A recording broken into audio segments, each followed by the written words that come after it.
I am getting loads of emails in my inbox from friends, family, contacts on WhatsApp, Facebook and so on about coronavirus. Tips that will help you protect yourself against it, help you treat it if you've got it. And a lot of these emails and messages, they have a thing at the top that says, well, this advice has come from such and such a university or such and such a hospital. Problem is, a lot of this is fake news, a lot of it's misinformation, but that's not putting people off, they're still sending it to me. I'm going to show you one very simple trick, takes 20 seconds, where you can work out whether this stuff is legit or not. Here's a classic example. I've got an email here that's apparently come from Johns Hopkins University, very prestigious American university. It's been looking into coronavirus. And it's got some tips for helping avoid coronavirus. It all sounds kind of legit. It talks about DNA, it talks about the fat covering on the molecules. It's quite sciencey sort of language. I want to know whether this actually came from the university, because if it hasn't, I'm not going to go spreading it saying it has.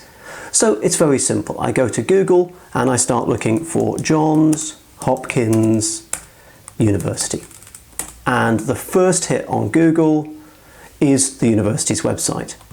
Now, if that advice came from this university, it should be on the university's website, right? Because you wouldn't put advice out if it wasn't on your own website.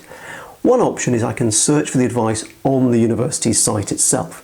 But it's an easier way than that. I'm going to copy the university's website address, www.jhu, Johns Hopkins University.edu, which is the address American universities give to their websites. I'm going to go back to Google and I'm going to type in SITE. So site, S-I-T-E. I'm going to put a colon next to it and then I'm going to paste in the university's website address. Now what this is going to do is Google's going to search, instead of the internet, it's just going to search the university website. I then go to the email that I got sent and I copy just the first sentence of the email, which says the virus is not a living organism but a protein molecule. I copy that and I go back to Google and I paste it in. But I don't just want to search the university's website for those words, I want to search for that exact phrase. So at the end of that sentence, I put a quote mark, and at the beginning of the sentence, I put a quote mark. And Google is now going to search the university's website for that exact phrase. Hit Google search, off we go, and surprise, surprise, no results found on the Johns Hopkins University website for that specific phrase. I did also check with the university's press office. They said it's not from them and it also contains some inaccurate information. Look, I know people have always gossiped and I know this stuff's always going to go around, and in a way I don't have so much of a problem with the stuff that's in these emails. It's not like it's dangerous advice, it's just not that good.